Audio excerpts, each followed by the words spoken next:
Good evening everyone, welcome back to my channel. कैसे हैं आप सब लोग? होपफुली आप लोग बहुत ही अच्छे होंगे एंड अपनी प्रिपरेशंस भी बहुत अच्छी कर रहे होंगे for DSSB and KVS vacancies. तो आप लोग केंद्रीय विद्यालय संगठन की वैकेंसीज का बहुत बेसब्री से वेट कर रहे हैं एंड इट्स ऑलमोस्ट 2 ईयर्स, क्योंकि हमारी लास्ट वैकेंसीज जो थी 2022 में निकली थी एंड अब ऑलमोस्ट ये दिसंबर आ गया है। दिसंबर में ही निकली थी वो 2022 में and now it's almost the end of December, जो आपकी वैकेंसीज़ को आए हुए 2 साल से ऊपर ही हो गए हैं। तो आपको जो ये वैकेंसीज़ है ना, आपको मोस्ट प्रोबेबली इसी मंथ देखने को मिल सकती हैं। एंड इस बार आपको पता है कि लास्ट टाइम जो आपके एग्ज़ाम्स कराए गए थे वो NTA द्वारा कराए गए थे, that is national testing agency, जिसमें आपके सारे ऑनलाइन एग्जामिनेशंस हुए थे और काफ़ी दिनों तक एग्ज़ाम्स होते रहे थे एंड काफ़ी सारी प्रॉब्लम्स भी आई थी। आप लोगों को पता है कहीं पे क्वेश्चन पेपर का डिफ़िकल्टी लेवल बहुत ज़्यादा हार्ड था, कहीं पे क्वेश्चन पेपर्स बहुत इजी थे, किसी किसी में कुछ क्वेश्चंस जो थे बच्चों से सॉल्व ही नहीं हो पाए और कुछ में क्वेश्चन थे बहुत आसानी से सॉल्व हो गए, जिसमें फिर क्या हुआ, हमें नॉर्मलाइजेशन करनी पड़ी और स्कोर्स को ऊपर नीचे करना पड़ा। पर इस बार पूरा मोस्ट प्रोबेबली ये है कि इस बार जो आपका एग्जामिनेशन है केंद्रीय विद्यालय का वो CBSE कराएगा, that is central board of secondary education. And CBSE अगर कराएगा, आपको पता है कि हमारे जो बोर्ड एग्जामिनेशन होती हैं वो भी CBSE कराता है, हमारा जो सीटेट का एग्ज़ाम होता है वो भी CBSE कराता है। एंड अगर ये एग्ज़ाम CBSE कराएगा तो आपका पूरा 100% यही होगा कि आपके ऑफलाइन एग्जामिनेशंस होंगे। एंड आई थिंक मुझे लगता है और आप लोगों को भी लगता होगा कि offline examinations are always better than online examinations. And आपको 3 से 4 दिन के अंदर अंदर ये एग्ज़ाम जो होंगे एक ही पोस्ट के आपको ख़त्म होते हुए भी दिखेंगे, मतलब इतने लंबे नहीं चलने वाले हैं। So let's hope for the best. And vacancies जो होंगी आपकी PRT की भी आएंगी, TGT की भी आएंगी, आप लोगों की PGT की वैकेंसीज़ भी आएंगी एंड स्पेशल एजुकेटर्स की भी ऑलमोस्ट 900 से ऊपर वैकेंसीज़ आएंगी। सो अपनी प्रिपरेशंस को बिल्कुल भी मत छोड़िए, ऐसा बिल्कुल भी मत सोचिए कि वैकेंसीज़ नहीं आ रही हैं, हम कब से पढ़ाई कर रहे हैं। जब हम सोचते हैं ना वैकेंसी नहीं आएगी, तब बेसिकली तभी वैकेंसीज़ आ जाती हैं। स्टिल हमारे पास इस महीने के 11 दिन हैं, तो अपनी उम्मीद बिल्कुल भी मत छोड़िए। इस उम्मीद पे आप अपनी पढ़ाई करते रहिए एंड डेफिनेटली उम्मीद भी पूरी होगी।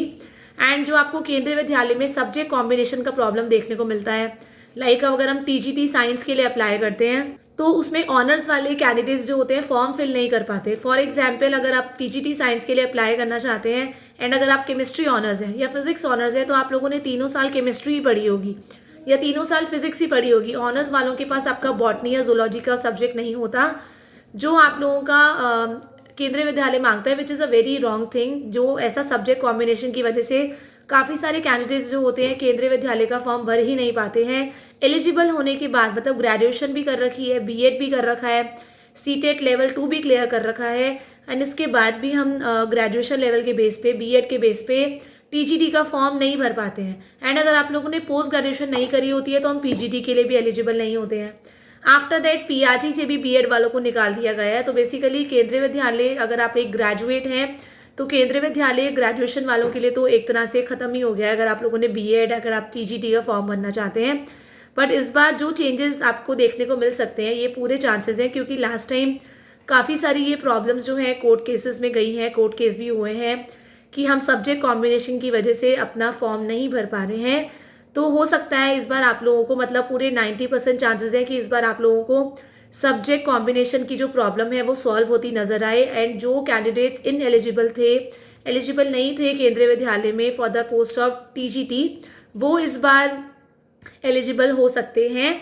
सो हम मतलब पॉजिटिव फीडबैक के लिए होप करते हैं केंद्रीय विद्यालय से।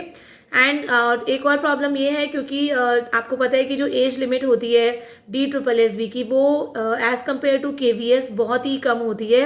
DSSB में आपको कोई एज रिलैक्सेशन नहीं दिया जाता है। जो आप PRT वाले हैं, NTT वाले हैं, वो 30 साल तक ही अप्लाई कर सकते हैं।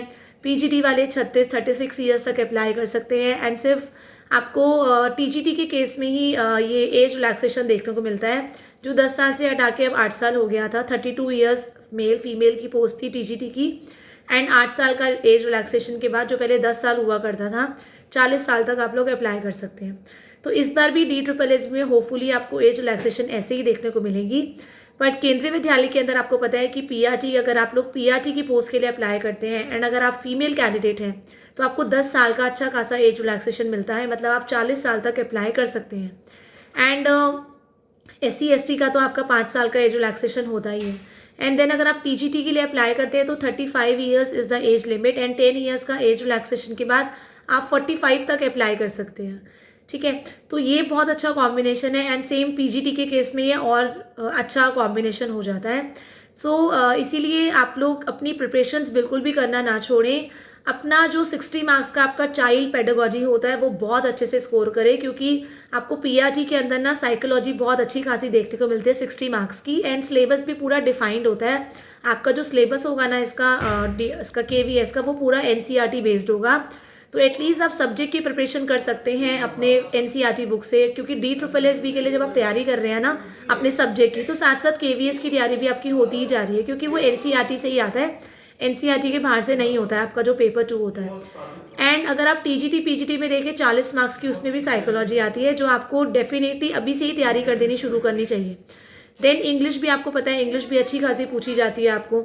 तो ये सारे सब्जेक्ट्स जो आपको पता है कि ये तो फिक्स है ही, मुझे करने ही करने हैं, उनकी प्रिपरेशन धीरे धीरे करते रहिए। साथ में DSSSB को भी अपने साथ में लेके चलिए, KVS को भी अपने साथ में लेके चलिए। काफ़ी सारे सब्जेक्ट्स जो हैं दोनों के अंदर सेम है, लाइक इंग्लिश आपकी KVS में भी पूछी जाती है, इंग्लिश आप लोगों की DSSSB में पूछी जाती है, हिंदी दोनों में आपका KVS में भी है, DSSSB में भी है, मैथ्स आपका KVS में भी है, DSSSB के अंदर भी है। मतलब देखा जाए तो आप चाहें तो दोनों की प्रिपरेशन साथ में कर सकते हैं, बस थोड़ा बहुत पैटर्न में डिफरेंस होता है, जनरल अवेयरनेस में थोड़ा सा डिफरेंस हो जाता है, ठीक है, साइकोलॉजी में डिफरेंस हो जाता है, वो आप अलग से कर सकते हैं, बट अपनी प्रिपरेशंस करना बिल्कुल भी मत छोड़िए।